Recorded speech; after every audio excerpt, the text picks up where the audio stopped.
for our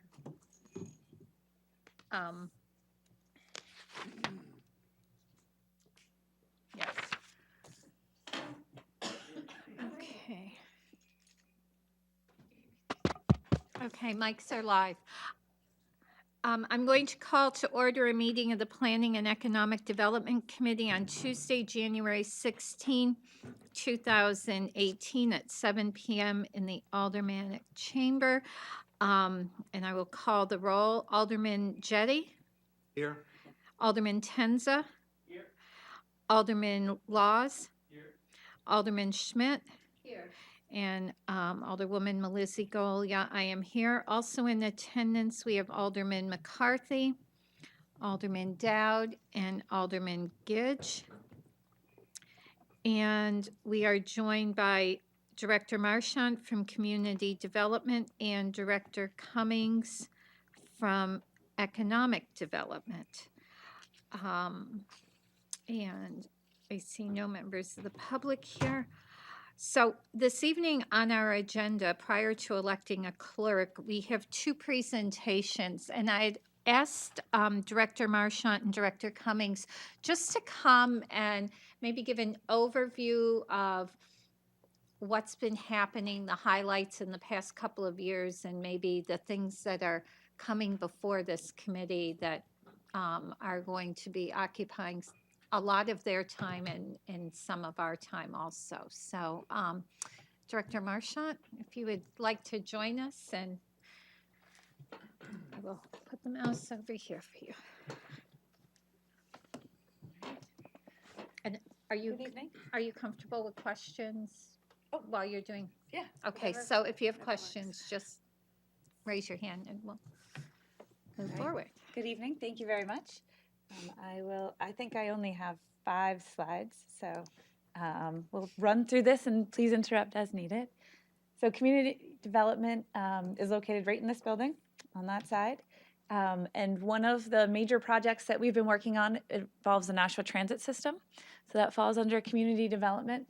And we just put 8 new CNG buses on the road, which we are very excited about.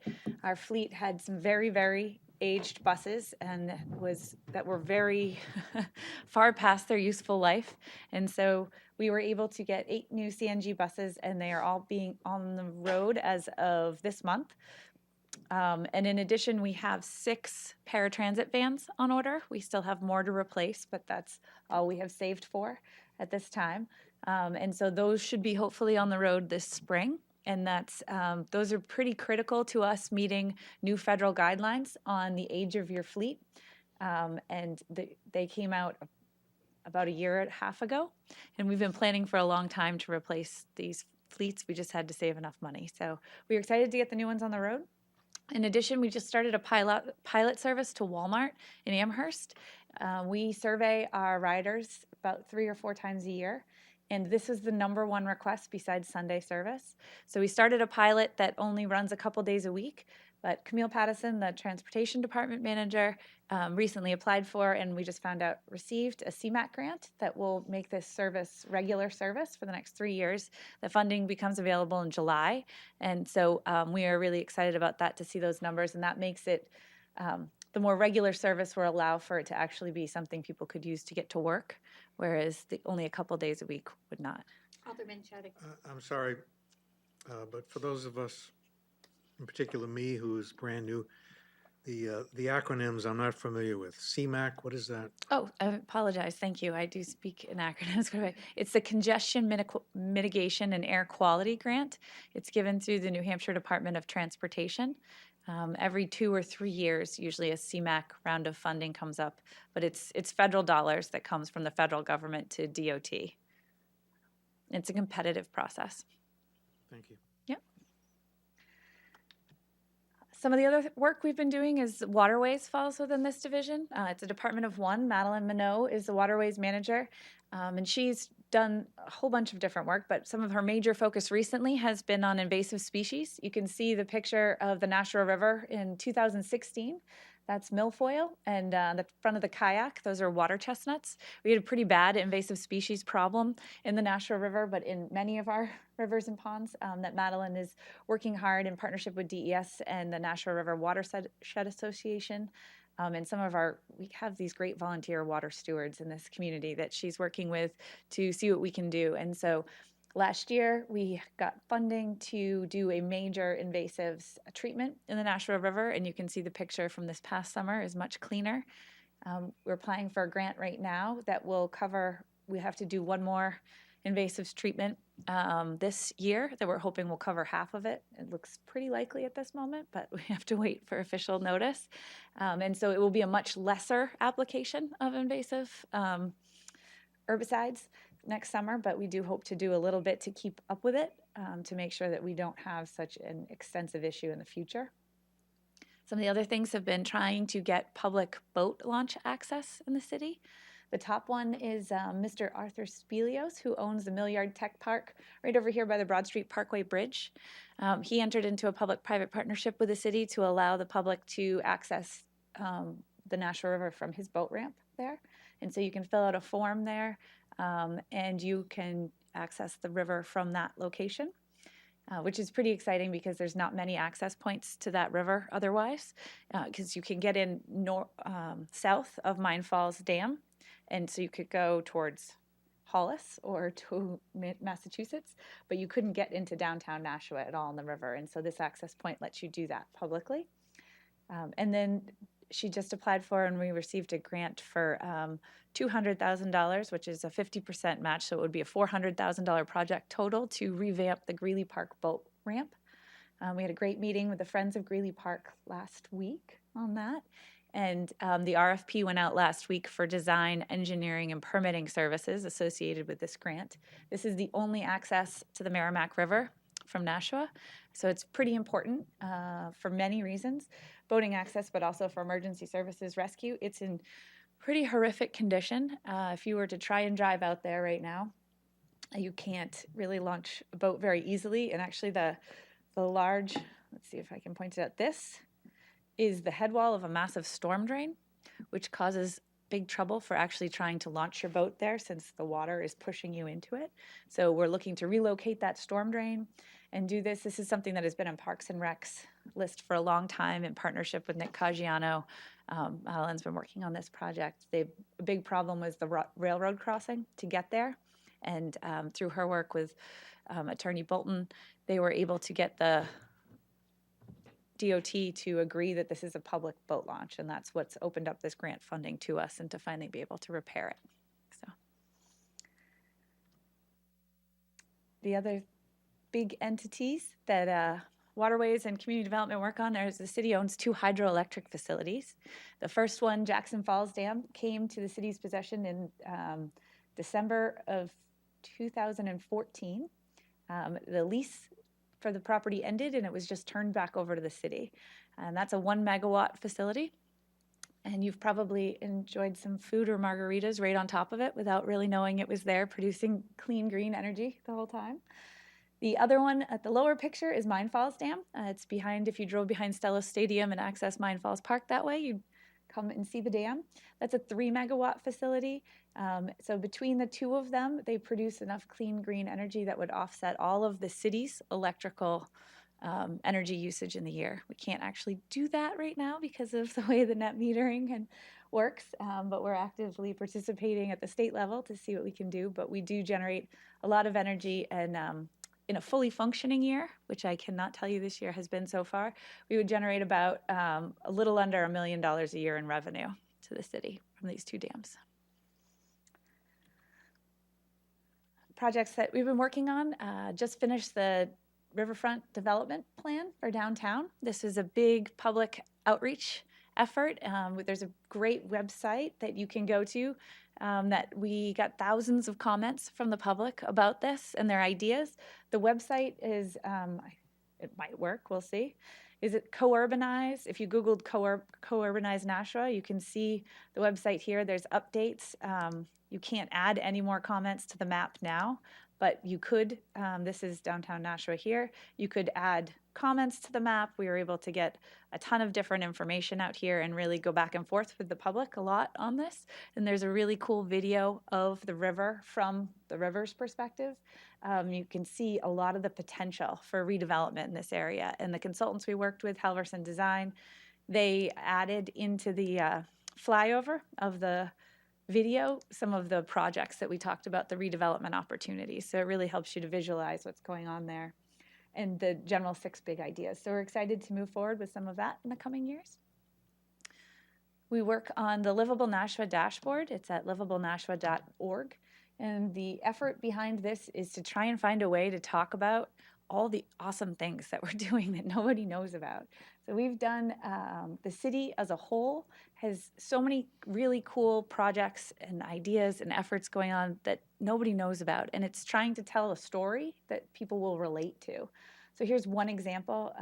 DPW has made massive improvements in clean water and water quality in the city, and talking about that in a way that that's relatable and easy to understand is part of what we're trying to do on the dashboard. I encourage you to go there and check it out. There's information. Since we've put it up, we're partnering with more and more departments and divisions to get more data out there. It is data-based. All the sources are available. There's information about the schools, the amazing improvements the school has made in energy and electricity reductions. There's information on water quality, a whole host of different things, green buildings. And so public health and has partnered with us. There's some good public health data out there, and we're working with emergency management soon to get more data out there too. And the last is grant projects. We're managing a project that we hope to get out to bid in the next week or two. We're waiting on DOT.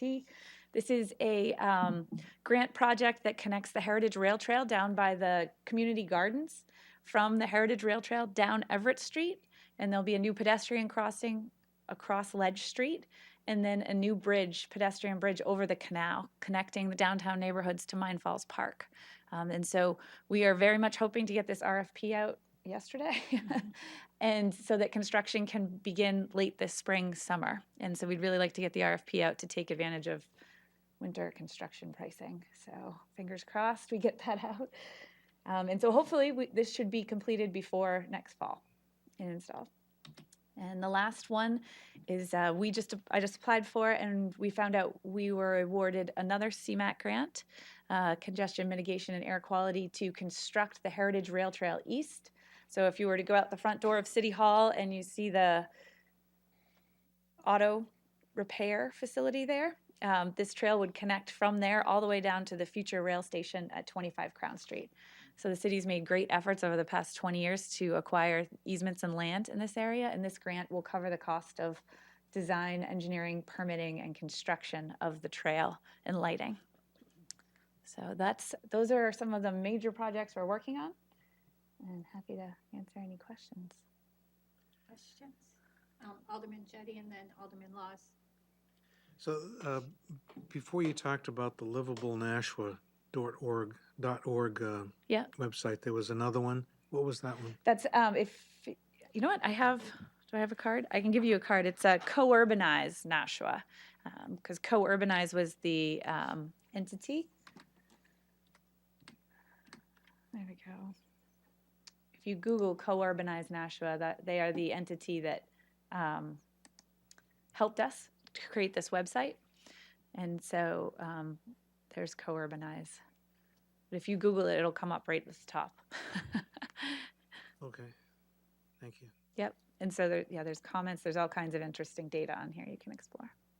In addition to what's there, if you go back and look at our minutes, and there's a booklet that was put together that is filed with our minutes.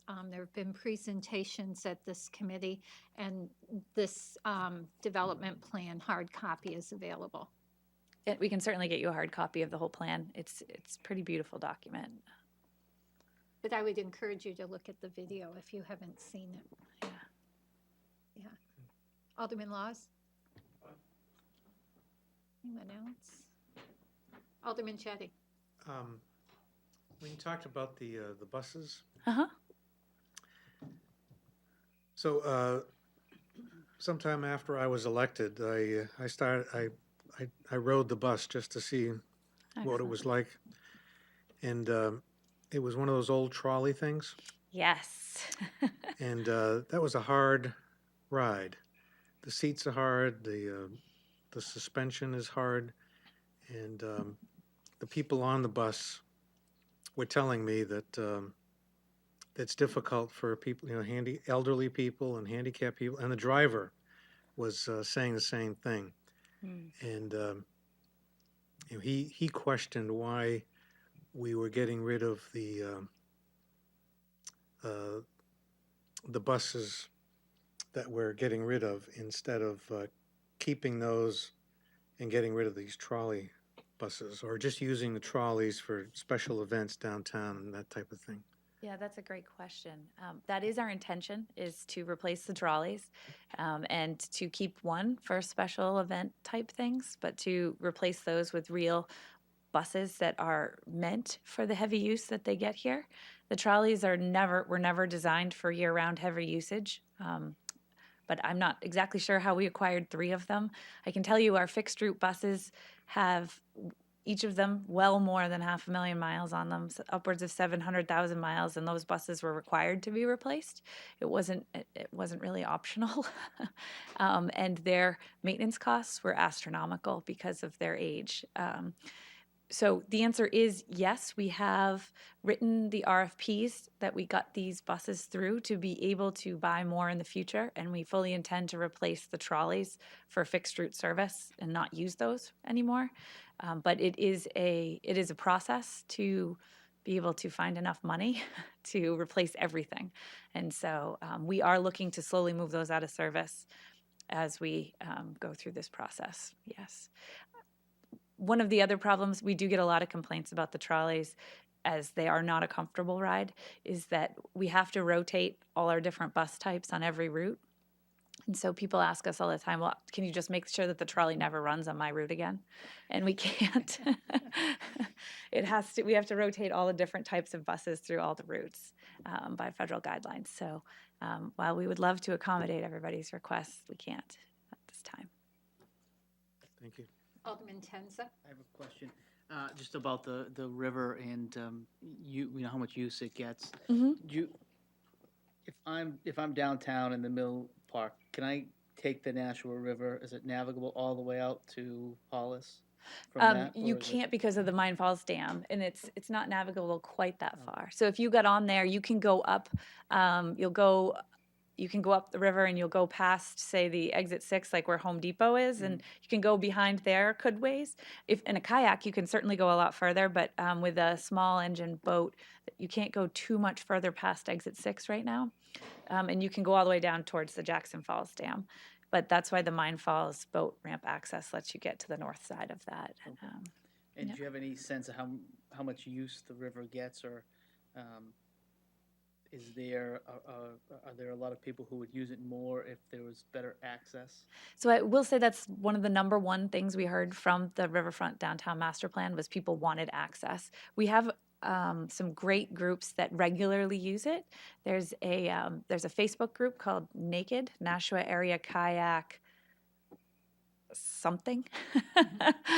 And they are constantly on there and saying, hey, I'm going kayaking, putting in at this time here. You want to come join me? And there's some great river stewards in that group. They do some cleanups. The Mines Falls Advisory Committee also has a bunch of kayakers who do a lot of work, a lot of volunteer work, and really use the river in and around there and in the canal. I know we have the Bike Paddle Run every year that runs and uses the canal for kayaking purposes. So I think there's a lot of demand for it and for better put-in space. We have a little bit of a put-in near the Greeley House, but it didn't function that well, and there's no parking there, and we've had so many complaints from people who wanted to use that but couldn't effectively use it. So. And so I know with the put-in, obviously you're not going to get a motorboat in there. No, that's why the Millyard Tech Park was a good partnership, because he has parking for boats and cars and your trailers, and you can put in a motorboat there. And so if I may, are there any limitations on the type of boats that can go in the river, either because of state regulations or local ordinances?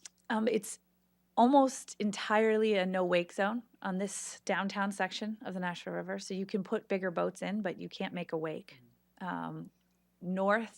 South of Mine Falls, once you get into Hollis, it gets wide enough that you can have a wake. So there's a lot of bigger boat usage up there.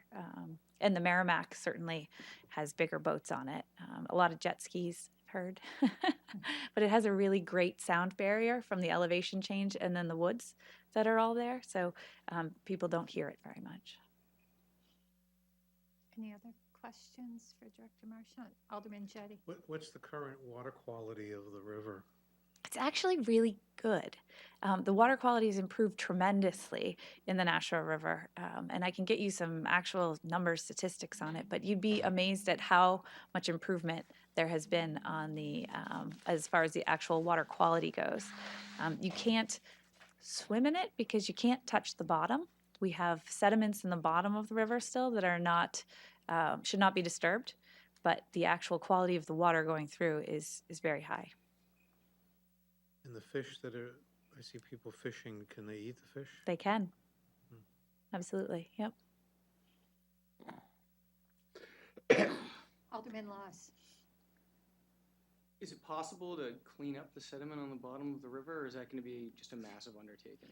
It would be a massive undertaking. Army Corps of Engineers, years and years and years of permitting. All right. Yeah, it would be. It's probably beyond something that.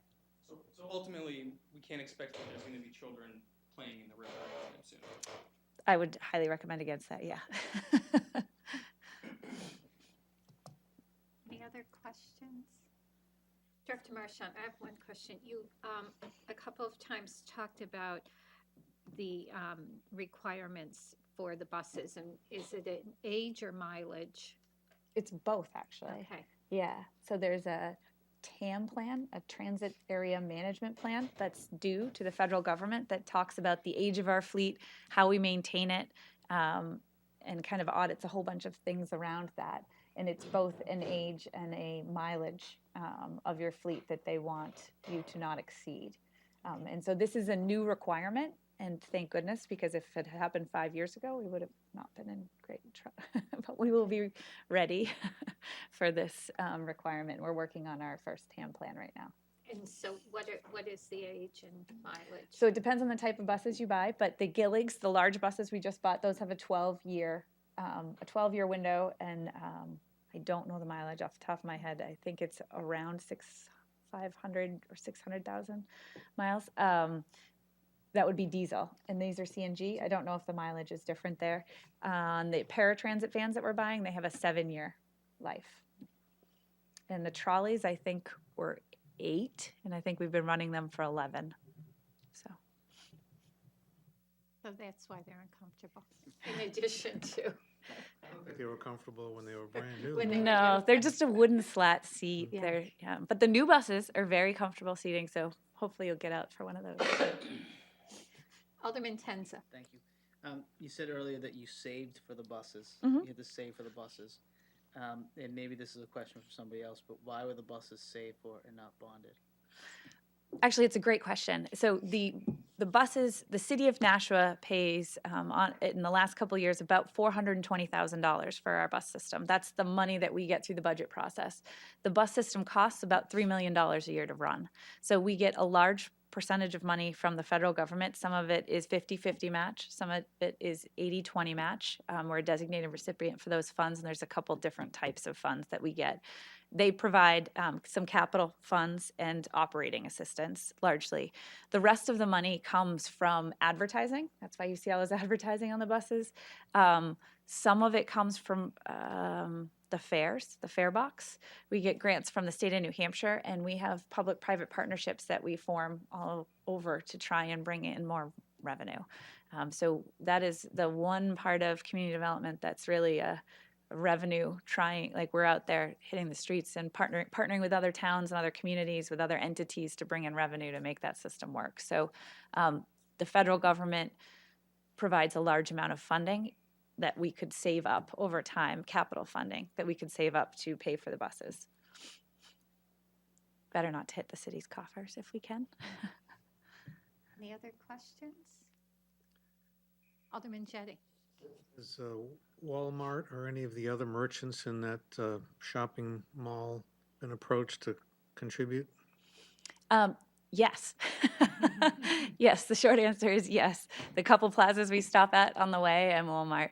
Um, and we haven't gotten that far yet. The CMAQ grants will certainly help that. But we do have some other partners that other merchants in those areas who sponsor different things. For example, the route to Hampton Beach last summer that we started for the first time, we went to Hampton four times. It was $5 each way, and Enterprise Bank was our major sponsor that covered the costs of that route. And it was full. People really like that. So we're hoping to bring that back this summer and think of other things we can do that are special like that, that we can find matching funds for.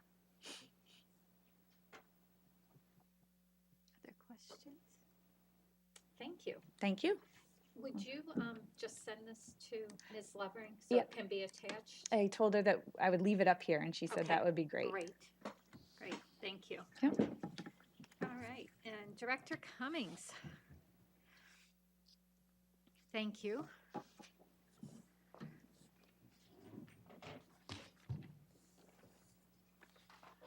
Thank you. Thank you.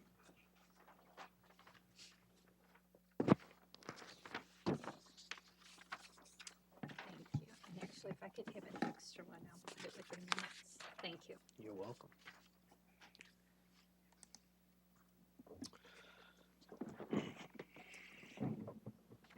All right.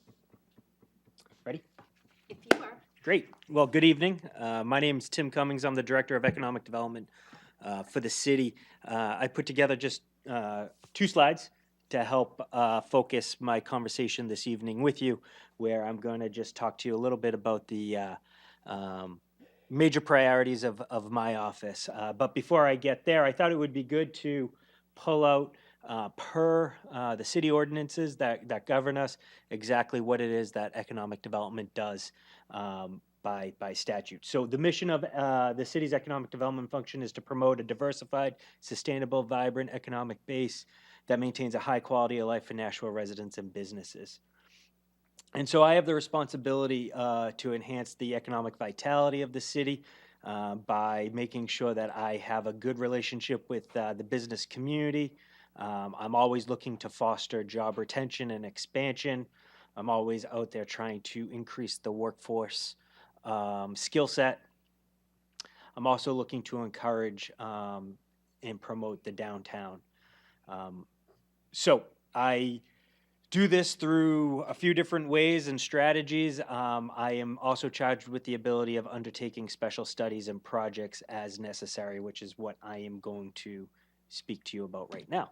Which there's 3 major priorities of my office that we've been working on over the last, almost 2 years now. And this is in no particular order, but you may or not be aware of the fact that the city, about a year ago now, a little more than that, maybe a year and a half, put out an RFP seeking development on a parking lot in the downtown. We refer to it as the School Street parking lot. It is essentially a surface parking lot that is in between School and High Street, approximately 80-ish parking spaces.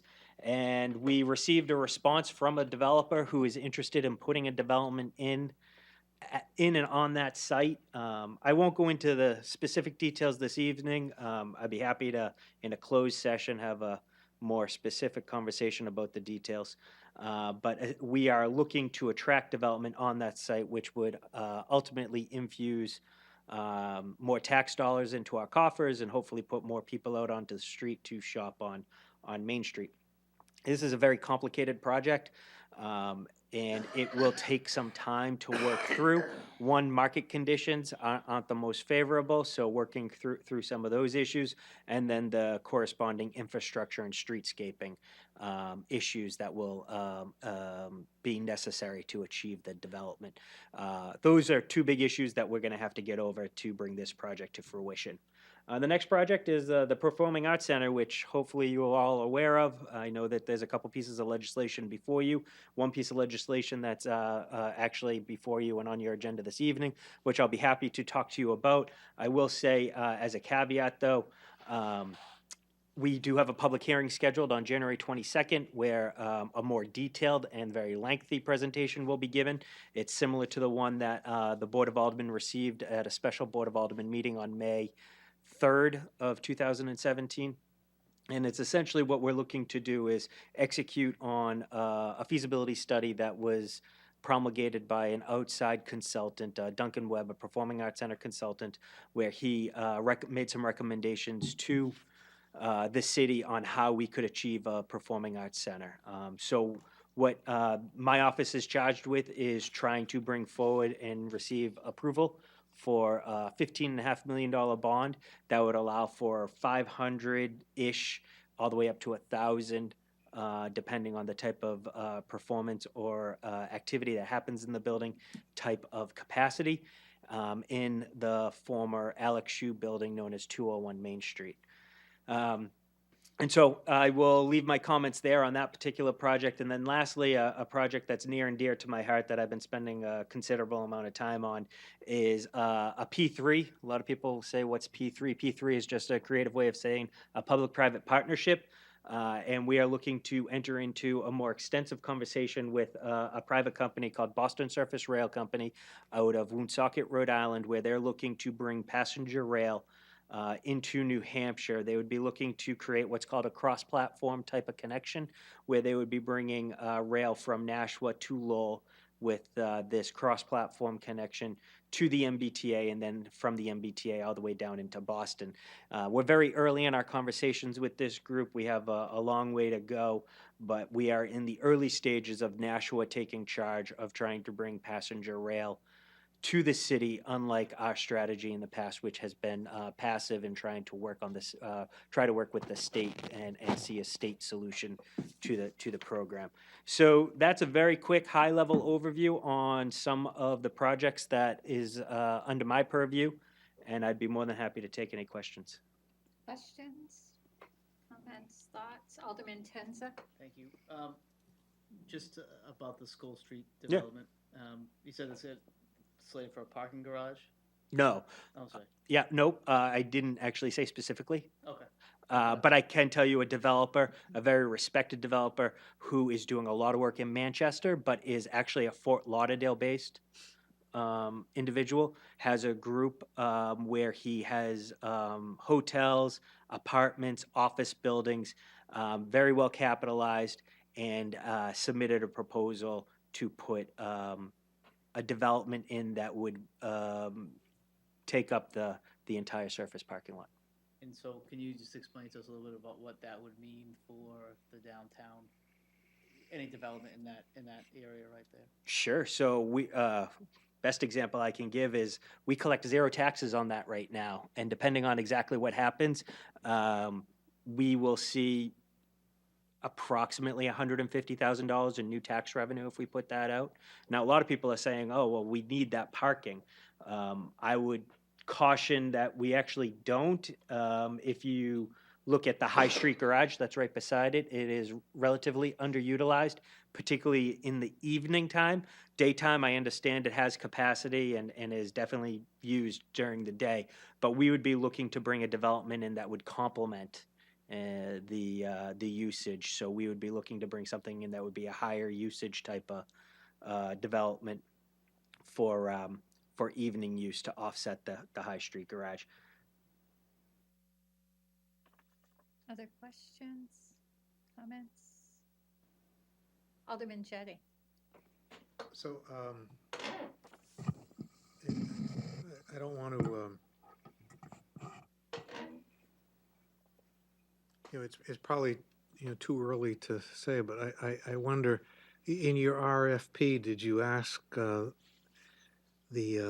developer to provide some type of on-site parking that would offset the loss of the parking spots? No.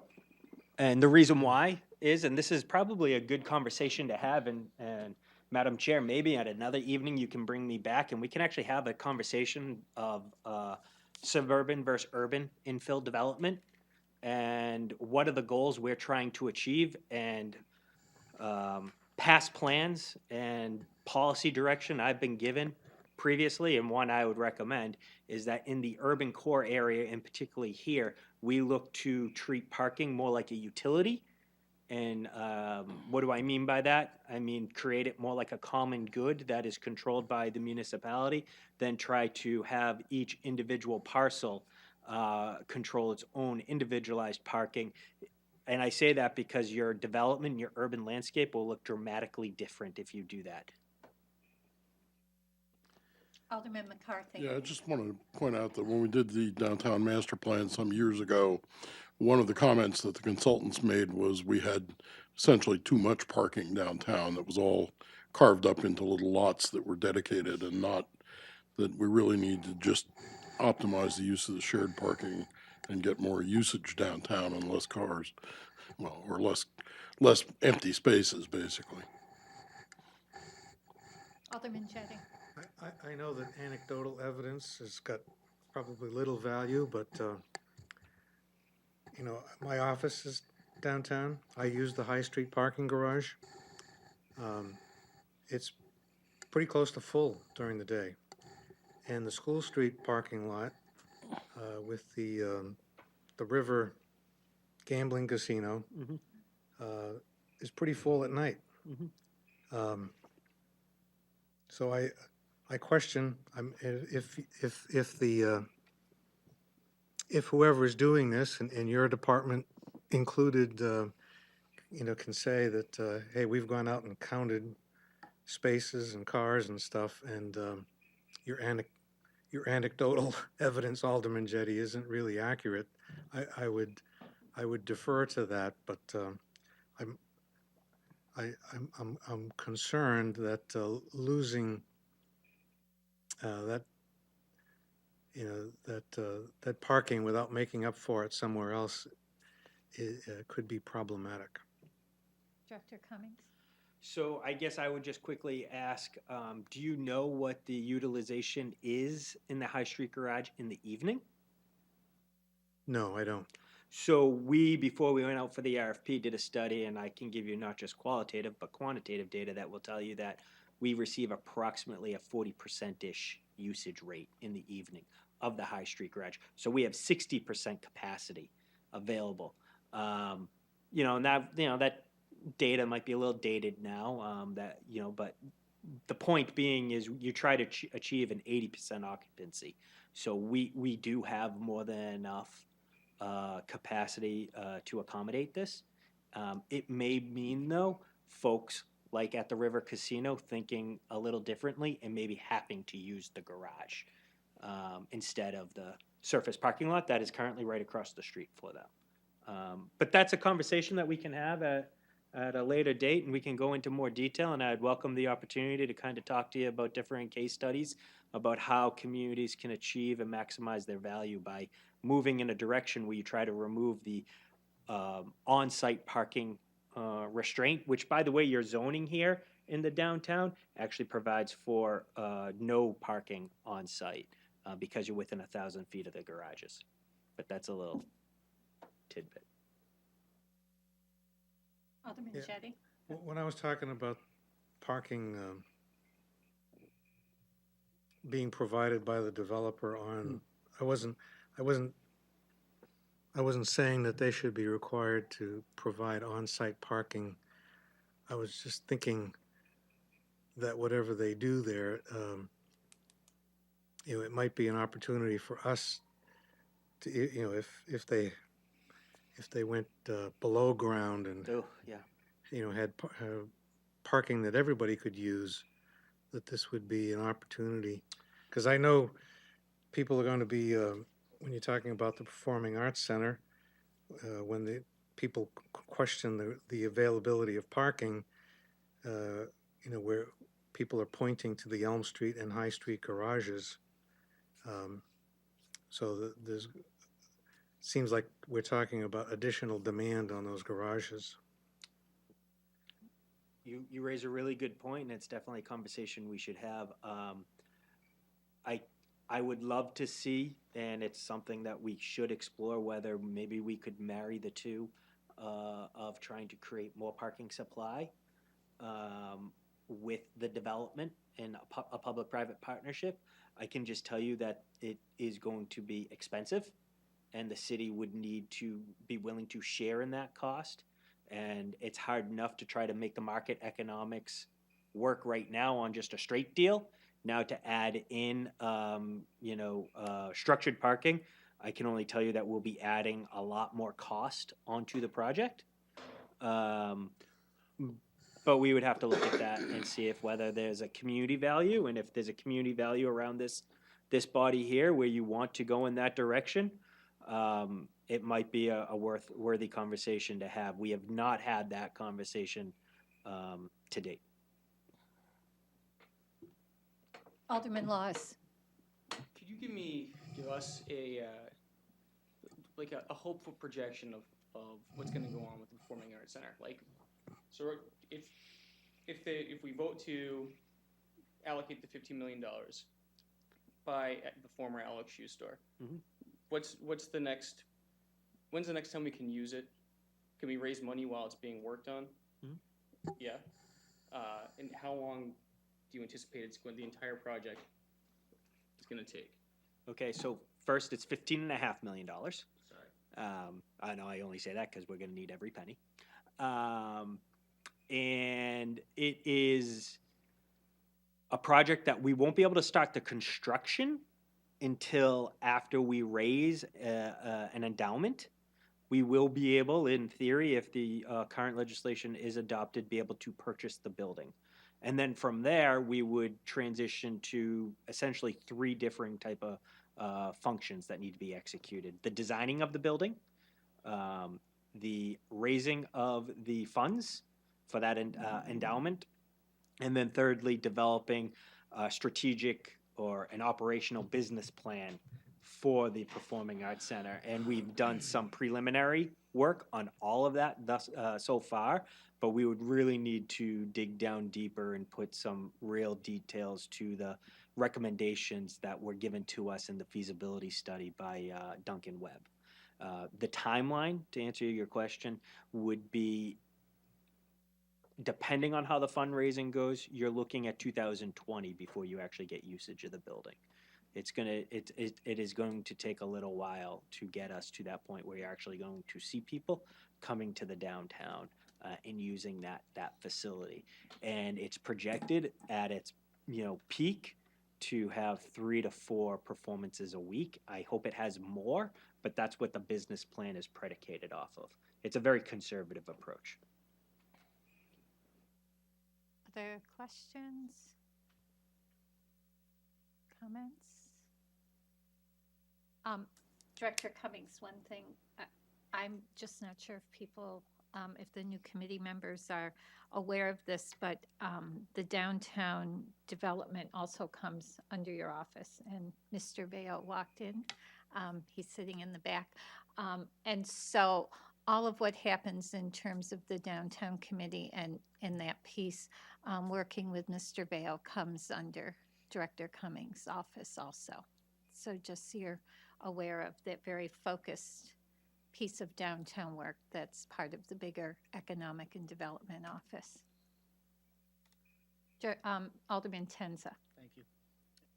One of the things that President McCarthy said in his remarks at the inauguration is that the city is going to have to look towards and rely on downtown more as an economic engine in the years to come. Mhm. I don't think, I have a sense of why that is, but I don't think people in general, necessarily the general public, have a sense of why that is, especially if you live in your neighborhood, you shop in the north or south end. Can you just talk a little bit about that? And Yeah, absolutely, happy to. So I often look at the city in differing type of lenses than a lot of folk. I translate everything to value, and I look at your downtown, which I would suggest is an underperforming asset. So when you look at the Daniel Webster corridor, or you look at the Amherst Street corridor, those corridors are doing really well, and they're bringing money into the city coffers. But they're also maximized. They're kind of at their pinnacle. They're doing what they should be doing. There's tweaks that we could do in those corridors that could achieve higher value by, driving some density or creating or mixing some uses. But for the overall, they're doing well. Where we could, for our scarce resources and limited capacity, see the biggest bang for our buck and focusing our attention is focusing on those underperforming assets. So I would suggest the downtown corridor in particular. And I also think the Eastern Gateway area of the city as well, by the way, are areas that for a little investment, we will get a great return. And so with that being said, investment begets investment. So by just taking that first step, which oftentimes the public sector has to do because the private sector markets are risk adverse, you will then see the follow-on effect of increased value because investments will be made. And you see it time and time again in differing cities and communities. And so to answer your question right now, the reason why I would focus on is because you have a certain level of performance, which is really good. If you take an assessment by per acre value, we have a lot of density here, and we're achieving a good value. But if we were to just focus on doing little infill development like the surface parking lot on High Street or School Street rather, a couple other projects like that in the downtown, we will see great impact. Alderman McCarthy. Yeah, just to follow up on that, one of the reasons I made that comment is, while we're not seeing it here yet, the value of interstate exit big box retail has pretty much topped out in this country. And, if you look at the announcement from Walmart of closing a bunch of Sam's Club stores this week, there's certainly a lot of real estate that is no longer performing as well as it could. And I think Nashua is uniquely positioned to be on the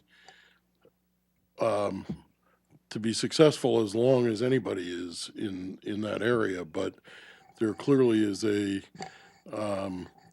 change in retail habits that is going to influence the value of those stores over time. And that's why I say I think we need to build more of a high-end residential properties in the downtown that do not have the same service burden as other properties do, and the associated commercial uses that go along with that urban density, I think, is the only way we'll be able to maintain the tax base without putting substantial burden onto the residential taxpayers over time. Other comments, questions? All right, well, thank you. Well, thank you, and if you wouldn't mind sticking around for Nope, happy to. 1802, it would be great. And you're going to leave this so Sue can download it. Wonderful. Thank you very much. Well, the first thing we have to do is elect a clerk, so I'm going to have to, I will be moving on. unless you're up.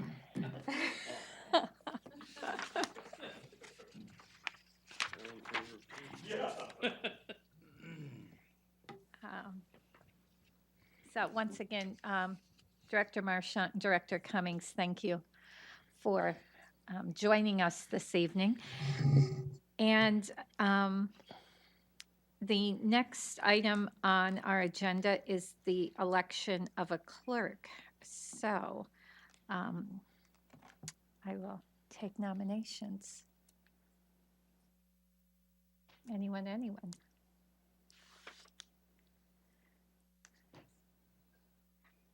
Alderman Schmidt. I would like to offer myself. Okay.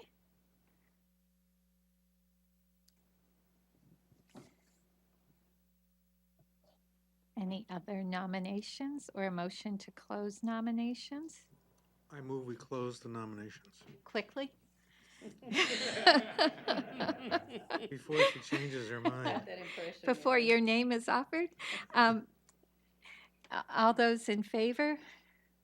Aye. Aye. Okay. And so our nomination for committee clerk is Alderman Schmidt, All of those in favor? Aye. Aye. Oppose?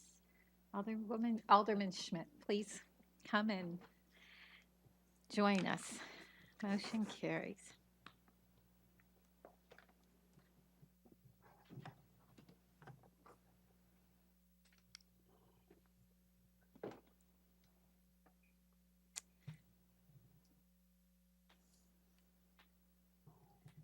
Okay, now the beauty of this is Ms. Levering gives us a script. So between both of us, we should be able to follow it. As long as it makes me look good, thank you. So, congratulations and welcome. The next item on our agenda is public comment. I see we have members here. Any? No? Okay. Seeing none. Communications, we have none. Unfinished business, none. New business resolutions, we have none. And new business ordinances, we have ordinance R 18002, authorizing the purchase of land and buildings at 201 Main Street for the Performing Arts Center. And this was also referred to the Nashua City Planning Board, where they tabled it on the 11th. So do I have a motion? And this is simply for discussion. I'd like to make a motion for discussion. Okay, it would be to recommend final passage, and, I'd like to make a motion to recommend final passage. okay. So we have a motion to recommend final passage, and is there discussion? And what I would like to do is, if no one has any immediate thoughts, I'd like Director Cummings to join us. And I had shared with Director Cummings that there were just, when this came before Planning Board, there were some questions about why this made sense in terms of the master plan and for the use of the building. And as you know from reading the resolution, this is for $2 million to purchase it, with that money coming from the proceeds of the bond, which is going to the public hearing at budget on the 22nd. So, Director Cummings, if you would like to speak to those points, and then I'll open it up for additional discussion. Yes, absolutely, Madam Chair. Thank you. And thank you, and through the committee, my name's Tim Cummings. For the record, I'm the Director of Economic Development, and I'm asking for your favorable adoption tonight, or recommendation to the full body of Resolution 18002. This is essentially a resolution that will authorize the mayor to execute a purchase and sale agreement for 201 Main Street for the purposes of creating a performing arts center. And there will be a lengthy discussion on January 22nd, where we have asked the consultant who put together the feasibility study to come before the public for a public hearing at the Budget Review Committee. So I do not, wish to steal their thunder by going into great detail this evening, because a lot of what you'd hear from me, you'd have to hear again on the 22nd. But what I do want to address is some of the points raised at the planning board meeting of last week as to why 201 Main Street was ultimately recommended. And there was 3 or 4 variables that went into that analysis. We procured not only a performing arts center consultant, but also an architect, Scott Aquilina of Brunner Cott, an architecture firm out of Boston that specializes in performing arts centers. And their recommendation was for us to focus on 201 Main Street after evaluating different sites within the downtown area being all the way to the Mill Yard, and then on as far out to the Pink Palace or the R.J. Finley building as we know it now. And really focusing on a walkable area And the analysis came back and being price conscious. That was one of the variables that we wanted to take into consideration. Two was visibility. And I would suggest no one should argue that Alex Shoes or 201 Main Street is the 50-yard line of Main Street with great visibility. You can see why someone would be interested in that corner. Third, the building lent itself to be easily adapted and was going vacant. And then four, parking. And we know that it is in with line of sight to the parking garage, and then I want to say something like 2,500 parking spaces in and around the downtown. So based on those various variables, the site selection occurred and the analysis was undertaken, and 201 Main Street rose to the top because it hit on, if not all, most or all cylinders, and that's why we ultimately put that forward as the preferred alternative for this project. So with that being said, I would ask that you'd consider moving this resolution along. I would understand, though, if you would want to wait until after the public hearing on the 22nd. I do want to caution that we have a very patient and receptive private landowner who has been waiting, and so we have if executed, a closing date of March 15th. I would not want to see that delayed, so if we could see this done in February, that would be my request, because I would hate to see this pushed off any further. But with that being said, I believe we have enough time if you wanted to hold until after the 22nd. Okay, thank you. And I believe that there were questions that came up in the master plan, and our master plan does talk about a performing arts center in the downtown area. So this is not new and out of the ordinary. And That's correct. and another conversation that we've had in the past is, how did we get to 201 Main Street? And it was just kind of all about timing in terms of it not being on that original list, but then it became available and it met some of the criteria that we were looking for. Alderman McCarthy. Yeah, I want to talk a little bit about the siting because I had a lot to do with how we wound up there. For Right. those of you who don't know, I had introduced legislation a few years back to look at putting a performing arts center on top of one of the garages. We determined that that was probably not a reasonable thing to do for a number of good reasons. The structure of the garages, the fact that there are low ceilings getting up 4 stories to get to it, which would make things like scenery very hard to get there, and a whole host of other reasons. So we started to look at other sites, and the one we looked at was the Spring Street parking lot, where there was a proposal to put something there. Turns out we looked at some other sites. We looked at Court Street. We looked at maybe doing something new in a couple of other lots. And the reason Alex wasn't discussed at the time was it wasn't available. Right. When it became available, it looked like a really good site to look at because of its location. I mean, we looked at, you can have a design where the art center itself is on the kind of back spaces on the first floor, and the main performance venue is on the second floor, so you don't lose the retail presence on Main Street, which is, I think, is really important. The master plan kind of indicates that the corner of Main and West Hollis is the quote 100% corner in the city, but the master plan is actually a fairly old document. And the reality of it now is that virtually everything south of there is under the control of the hospital, which is not a bad thing, it's just different. So what you have there at that corner is a space that's on the edge of this fairly massive medical campus, which has become a really good employer for the city and has a lot of other advantages.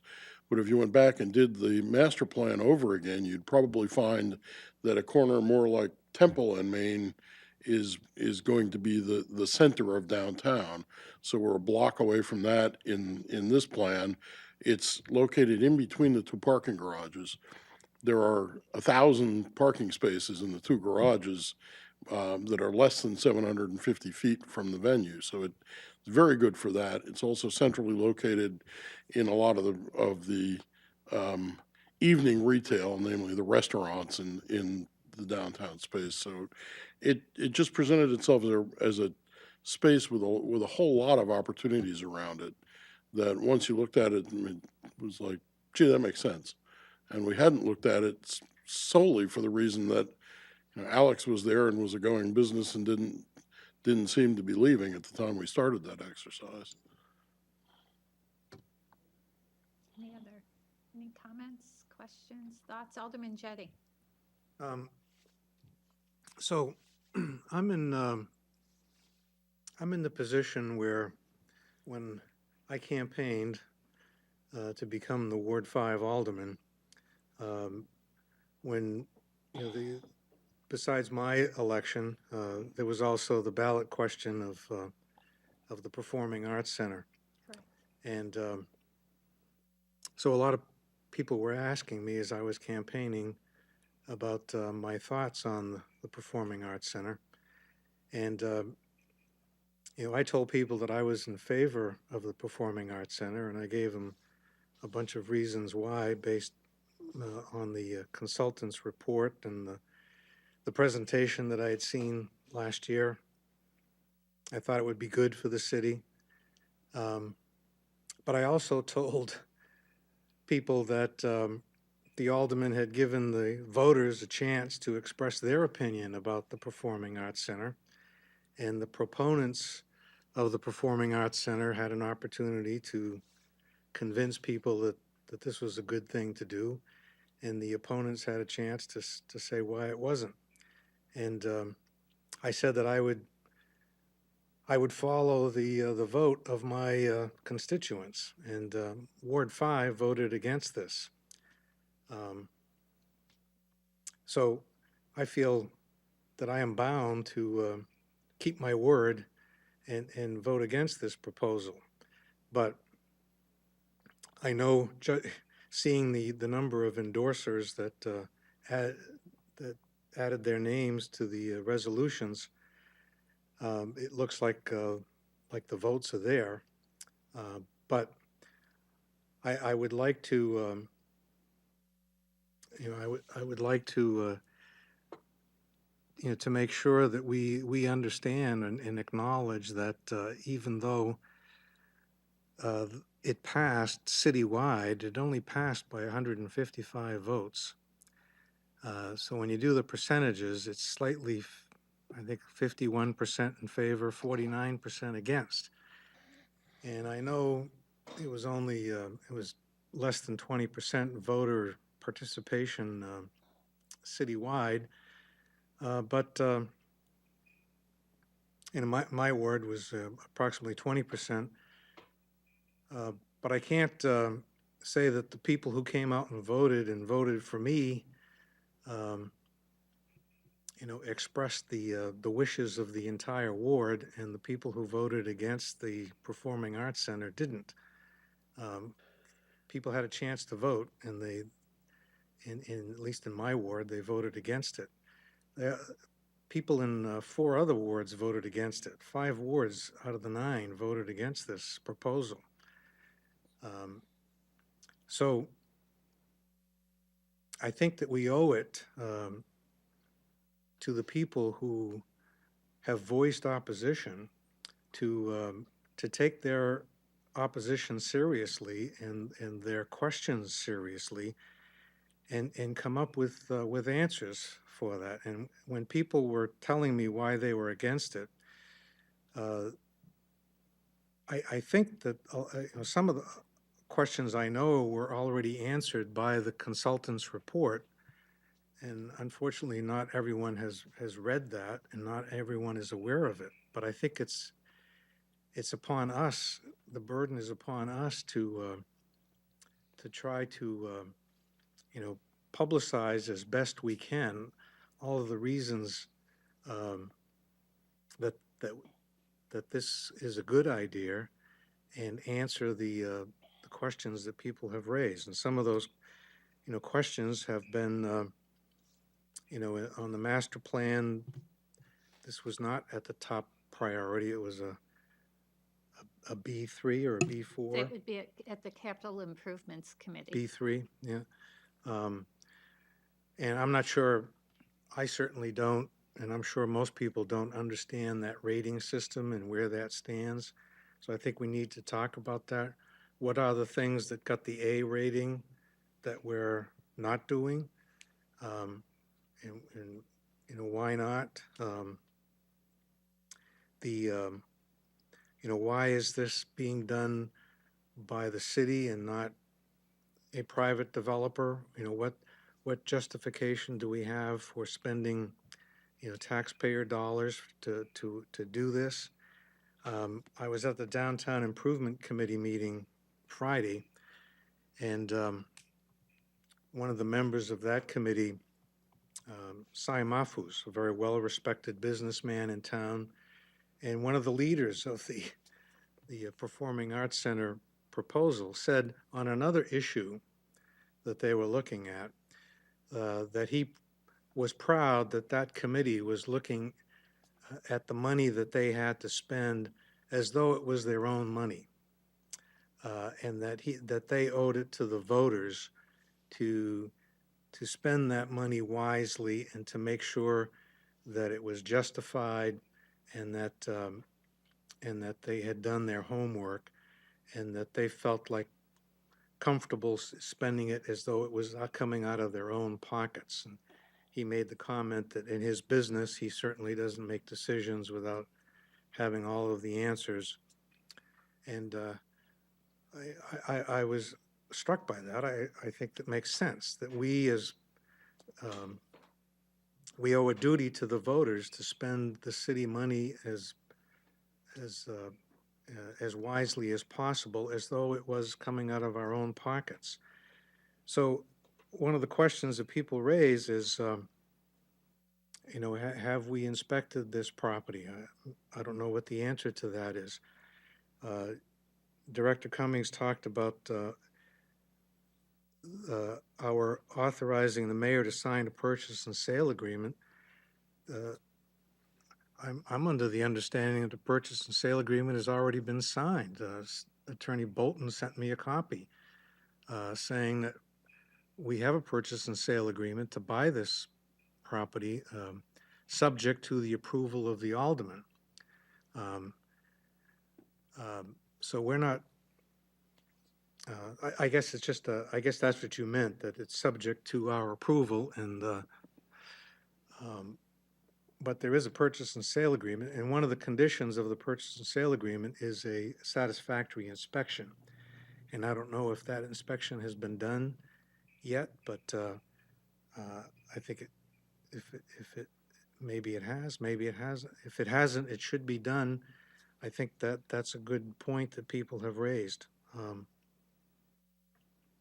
So I don't want to, I would feel comfortable if, and I don't want to stop the discussion tonight, but eventually I hope that we would table this to allow us to get the benefit of the presentation on January 22nd and have a chance to ask all of our questions on behalf of the voters. And hopefully those questions will be answered to the satisfaction of most people, so that we have a consensus moving forward, and there isn't, half the people feeling that they've been ignored. Director Cummings, would you like to? Yes. I guess first, I would want to know specifically what study is being referenced that you'd like to see occur. I can tell you that we've had a study done on the building by Brunner Cott, a registered architect, and they recommended and felt very comfortable that a performing arts center of the very nature discussed in the feasibility study could be accommodated at 201 Main Street. Have we got any further in our design than a conceptual plan? The answer is no.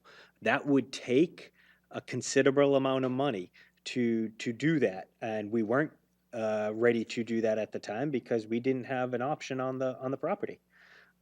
So we are slowly and methodically going through the process, but it is. And I apologize. I guess you could say I misspoke when I said that, we're looking to execute a PNS. I meant that on the fact that there was a contingency in the PNS that the city wouldn't be bound until the Board of Aldermen adopted the agreement through this resolution. Similarly with the bond. So anyway, with that being said, I understand and respect the comments that were just made. I think the public hearing on January 22nd will shed a lot of light. I will close my comments by saying that a lot of the issues, questions raised by opponents of the Performing Arts Center have been addressed ad nauseum by various folks over the last year and a half. I would suggest it's a strategy by the opposition to put misinformation out there to help redirect the conversation. A lot of the comments, questions I've heard along the way have been addressed, and I'd be happy to address them again on the 22nd. Any other, Alderman Jettie, Alderman Laws, Alderman Tenza? Just to follow up, the study I'm talking about is an inspection of the property. Like you would do whenever you buy real estate, you always have an inspection of the property. Is there asbestos? Is there lead paint? That type of thing. I wasn't talking about a study of the Performing Arts Center. The normal inspection that you would have done when you buy a piece of real estate. Excuse me, I believe Director Cummings wanted just to respond to that comment, if you. So please. the answer to that is yes.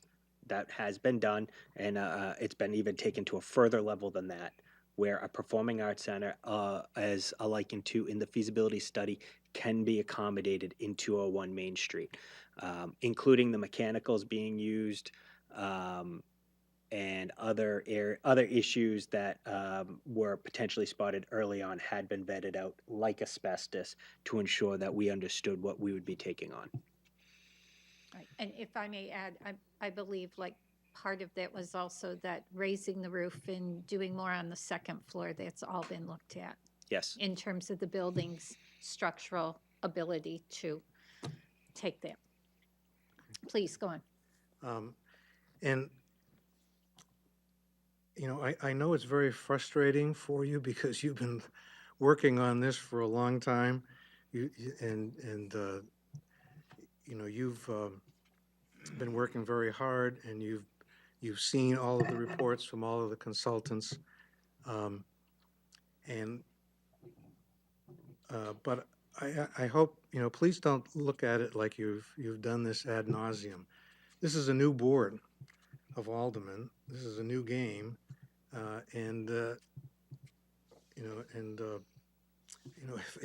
if I may, as delicately as possible, suggest to you that you've got to start from ground zero and convince. Maybe you don't. Maybe people have already made up their mind. But I think you should look at this as an opportunity to convince not only the Board of Aldermen but the public at large. This is another opportunity for you to convince them that this is the good idea that you so firmly believe it is, and don't look at it as don't make the mistake of feeling that people who have legitimate concerns are your enemies and are trying to find some ways of derailing. There may be some people out there like that, but there are a lot of people I spoke to during the campaign who don't know about all of your studies. They haven't read the consultants' reports. They haven't listened to your representation. Some of them knew very little about this proposal, and I just think we ought to take the opportunity to convince people that this is a good thing, and I hope you would look at it that way. Alderman Laws? I was just going to point out that, I mean, there was a campaign of misinformation regarding the Performing Arts Center. And during my campaign for alderman, I ran into a whole bunch of that as well. Very simply, the presentation that Director Cummings did and put on the city website dispels a lot of the rumors, a lot of the misinformation that people have been pushing around. And I encourage anybody, not just anybody, I encourage everybody to go and check out that presentation. It's eye-opening. And furthermore, I understand that this may not be the #1 priority for economic prosperity in downtown Nashua, but you have to factor in that it's an opportunity that may not present itself again. We may not have another opportunity to put a performing arts center downtown in such a central location, so close to parking, that has the capacity that it does. And I'm not saying that this is the best idea, but everything that I've seen so far, it says it's at least worth considering. And then the last thing I'd like to say is I have a question for you, Director Cummings. Worst case scenario, we pass this $15.5 million bond. What's the worst case scenario? The Performing Arts Center, we find out that there's some kind of structural problem and we can't do it. So what happens? That's a great question, Please. Madam Chair, if I Please. may. And there's a lot of moving parts to this conversation, and so some of my answers may sound complex in nature, and I apologize for that. So in the $15.5 million bond, what we haven't discussed and what has not really been focused on is the fact that I've made a commitment to also bring in tax credits to help lower the cost. So I wouldn't commit to a specific dollar amount today, but you're looking at a couple $1 million. So if there was a cost overrun that occurred, bringing in alternative financing and capital to the project would allow the city to feel comfortable that $15.5 million was a good number, so that we could accommodate anything that occurred. I don't think that would happen, but that's one way we could address it. Another way that we could address it is after spending some time, we realize we can't raise the money, or if the city decides to go in a different direction, we can sell the building. And I can assure you that we are buying the building at a discounted price as to what it would be in the open market. So I believe the city would be kept whole then. I think a lot of people have spent a lot of time on this project thinking about it from many different angles and have developed reasonable and concrete solutions to a lot of the issues raised. I had Alderman Tenza, and then Alderman McCarthy, and Alderman Gedge. Thank you, Madam Chair. And I just wanted to echo what Alderman Jettie was saying, just about the necessity of essentially relitigating this issue. And unfortunately, because we know that some folks have been through it for the last 6 months or so. But I think it is important that people understand what the project is.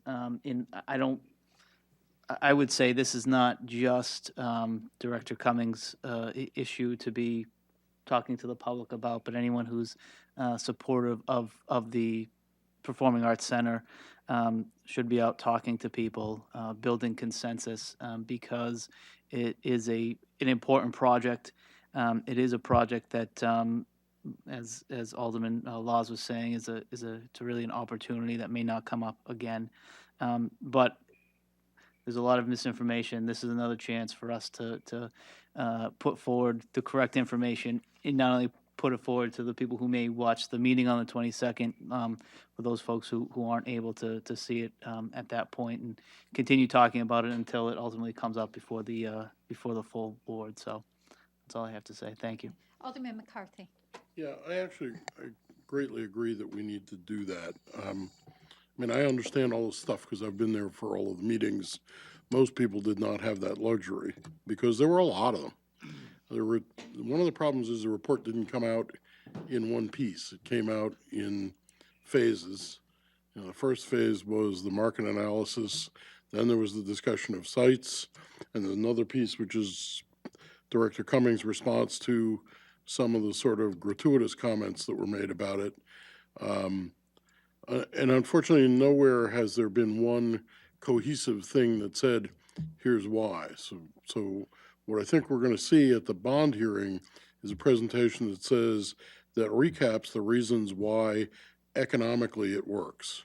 What's the attendance going to be like based on the market? And I will tell you, the guy that we have doing that, Duncan Webb, literally wrote the book on how to operate performing arts centers.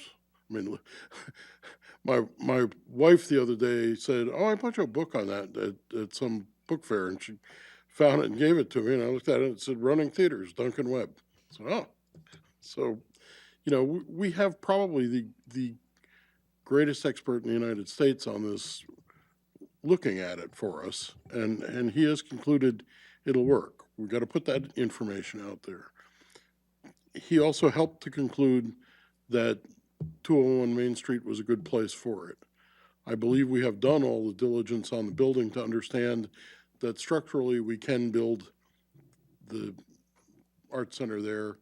We've had not only the firm in Boston give us an estimate on the cost, we also had Harvey Construction, who has built our last 10 schools for us, and the guy who did it actually has been with us since the high school project, come up with an estimate that is very similar to the one that was given to us by the architect. So, the information's all there, and I think we've asked Duncan to roll that up into one half-hour presentation that shows all of that. So I think when he's done, you'll see that the data is all there.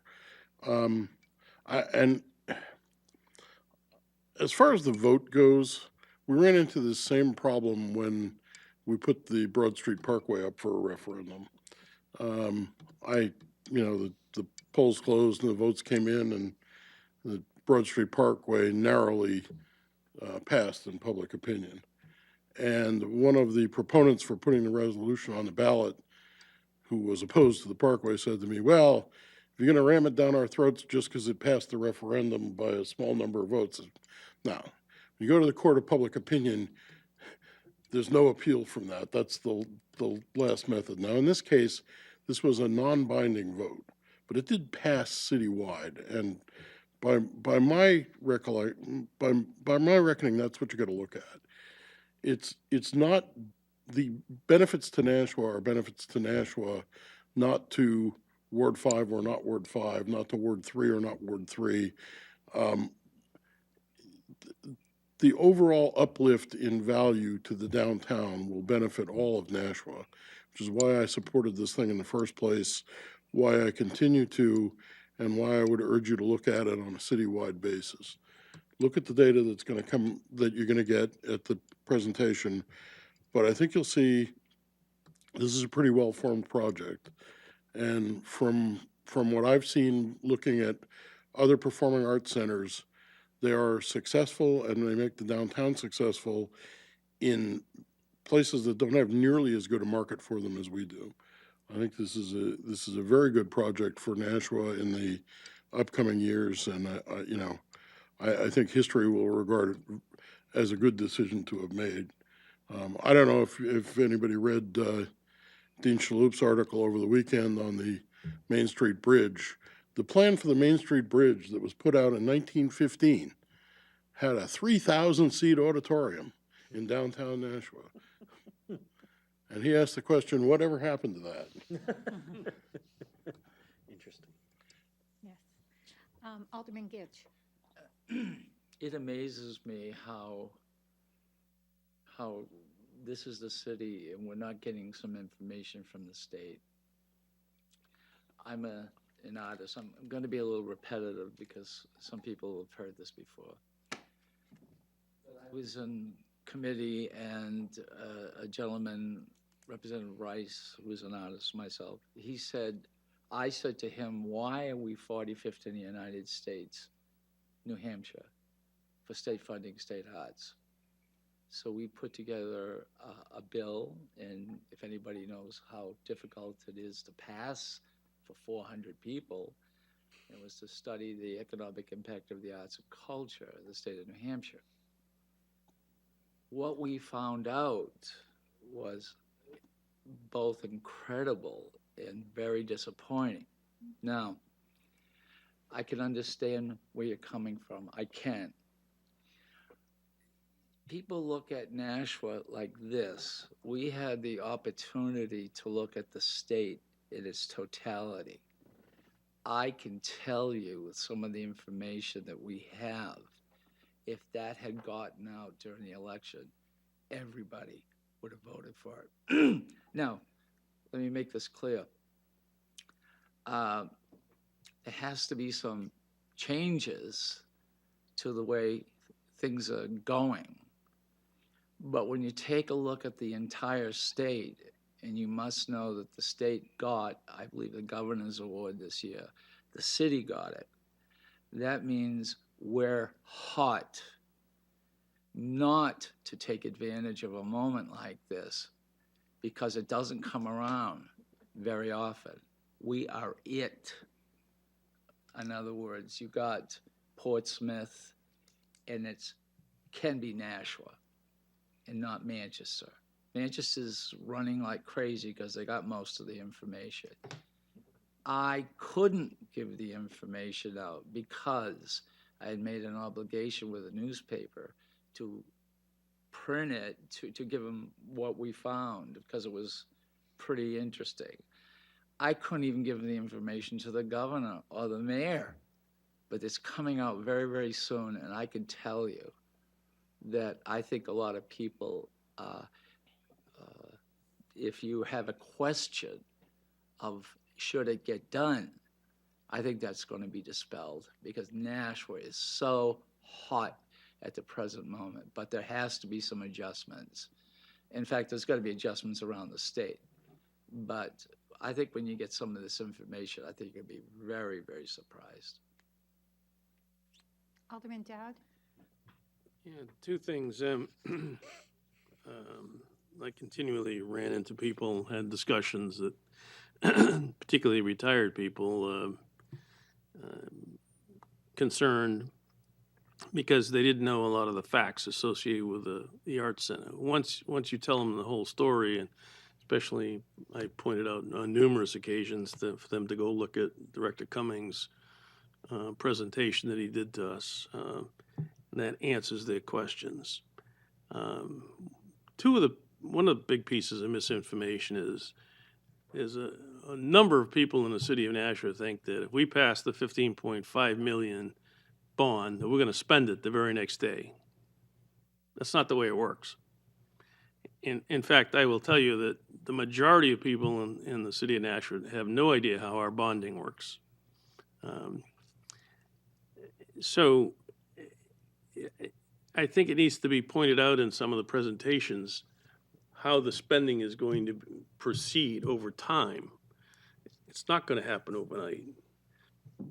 The other thing is, when the United States government buys a weapon system, they have things called exit ramps.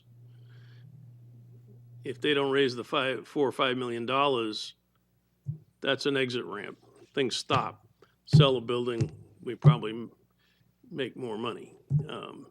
Things like that, so if you have a rough, not go into detail, but a rough milestone chart of how this is going to proceed, it probably would make people feel a little more comfortable.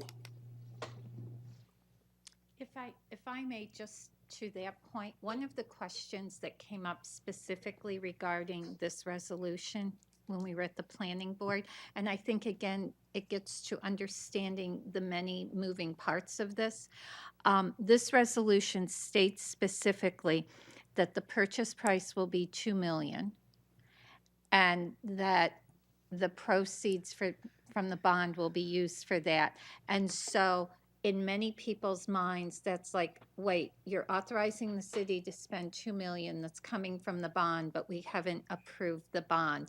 So Director Cummings, would you mind explaining that? Because that is a big hurdle, I've realized, for a number of people to get over.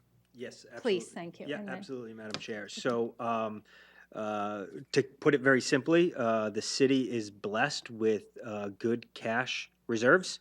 And so what we would do is we would actually use $2 million in cash and pay it, knowing that the bond would be issued and we would recoup that cash and replace it that was being spent. But to be clear, we wouldn't actually close on it until we knew the bond was Bond passed. was passed.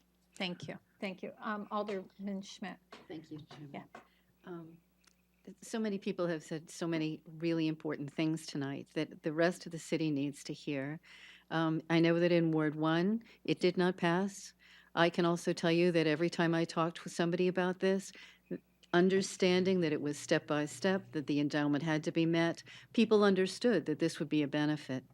The problem is I can't speak to everybody individually, and the problem is that it can't be complex. It needs to be very clearly explained in simple language. And I know sometimes when you know something so deeply and so completely that it's very hard to break it down for others to understand. So if there was some way that you could prepare something for people that is step by step, very clear and simple, it would help us a great deal in getting the information to the rest of the city. Thank you. Alderman Jettie, I believe I saw your hand, please. Yeah, I have two follow-up questions. First is to Alderman Gidge. This information that you speak of that's about to come out, will it come out before January 22nd? I personally will talk to you and tell you. This may not change your mind. I will tell you if you don't say anything to anybody. What's more important to me is that you're sharing this valuable information with the voters of Nashua, and I thought you said that it was coming out soon. Can you give us an idea? Soon as, it's not just Nashua, it's all of New Hampshire. That's the reason why I cannot say anything until I get consent. I put myself in kind of an awkward position, and it should have been done, okay, by now. But I really think if you want to talk with me, I will talk to you and I'll tell you what it is. And hopefully it'll be out very soon, a week, 2 weeks maybe. Well, I appreciate that, but I kind of prefer if people want me to keep a secret that they don't tell me the information in the first place, and then I have no risk of leaking it out. Unless you hire me, then under the attorney-client privilege, I could guarantee you that I would not reveal it. You want $1? I'll give you $1. Yes, I just would like to say one thing. Yes, please, Alderman Gidge. I understand what you're saying, but you have to understand, as I said, we looked at it, the whole state. You're looking at Nashua. I can tell you much more personally. Having said that, it will be out probably now in pieces because it's got so enormous. And I have to confer first with the governor because it had something also to do with his father 30 years ago. That's how complicated it is. So, Alderman Jettie. and to Director Cummings, is there a way that, can you tell us now for the benefit of whoever may be watching and maybe make it easier on the city website to get to your presentation so that people can get the benefit of that? I've seen it myself, but I had trouble finding it. And if you could just tell us where it is and maybe Director make Cummings. it more accessible. The easiest thing you can do is go to Google. Google Nashua Performing Arts Center. You don't even need to put the words feasibility study in. It will be the first link that pops up and you can gain access to it. But if you want to go to the city's website, you can go to nashuanh.gov/economic development / Performing Arts Center feasibility study, and it will be there. Okay, the Google suggestion is very good. Thank you very much. Any other questions, comments? Director Cummings, please. So I just want to say, I hear you. I welcome the challenge. I am excited about the education process that I'm about to undertake with this body, as well as the public at large, where I hopefully will be able to address some of the concerns raised, and then continue to try to bring forward a project in a positive manner that will be a benefit to this community, no doubt. So I thank you for your time. Thank you. Before you leave, I just have a question for you, but I believe Alderman Gidge, did I see your hand? No. Oh, okay. I thought I saw someone's hand go. So as we had discussed, this was also sent to the planning board for a recommendation. And they will be meeting after the bond hearing and the budget committee meets. So if we were to meet shortly after we get feedback from the planning board, so it can go to the first meeting the Board of Aldermen have in February, would that work? Yes. Okay, so if there were a motion to table this, there would be no negative impact on moving this forward? No. Okay, I just wanted to clarify that. Alderman Jettie. So I would make that motion that we Okay. table this. Okay, motion to table by Alderman Jettie. All those in favor? Aye. Aye. Opposed? So R 18002 is tabled in committee. Thank you. Thank you. Director Cummings, thank you. Director Marchant, thank you. Mr. Veo, thank you. And we appreciate you spending your evening with us. Any other general discussion? None. Public comment? Remarks by Alderman? Okay. Again, I would just like to thank Director Cummings for going through these questions with us. I know some of them will be reviewed again at the budget hearing, but I think it's also an opportunity for us to use the broadcasting of this meeting and its rebroadcasting to help people gain a little more information and come with maybe additional questions and just get a little more information out there. So thank you once again. There is no need for a non-public session. Do I have a motion? Motion to adjourn. Alderman Tenza, motion to adjourn. All those in favor? Aye. Aye, and we are adjourned at 8:36. Thank you, everyone.